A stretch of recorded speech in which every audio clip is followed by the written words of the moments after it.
Видео представяне на Beeper Hunter 400 за ловни кучета, работещи със стойка.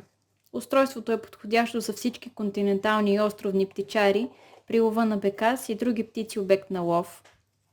В комплекта ще откриете ръководство на български, USB зарядно за вградената литиево-ионна батерия, магнит,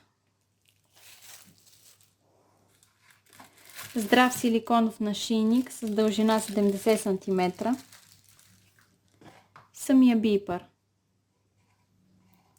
Дизайнът на устройството гарантира високо ниво на водоустойчивост, като основните контролни бутони са разположени под капачката отляво. Има опция за контрол на силата на звука, избор от 4 мелодии и 4 режима на работа.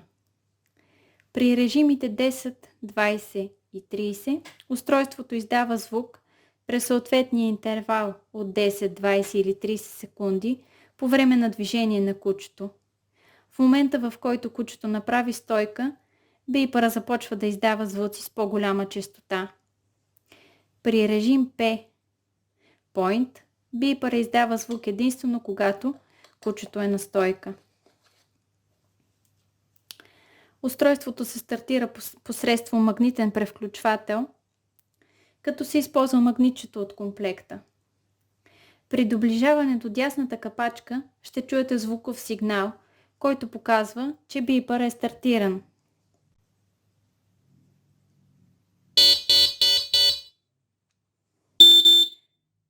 Сега ще започне да издава звуков сигнал на всеки 10 секунди, тъй като предварително сме ги задали. В момента, в който кучето направи стойка, започва да издава звуци с по-голяма честота.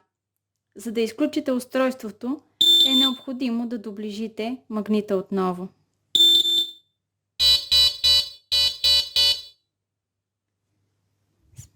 Сега вече го изключихме. Дизайна и функциите на устройството напомня премиум моделите италиански Beeper, като се предлага на много по-достъпна цена. Екипът на Пушка БГ ви желае добра слука!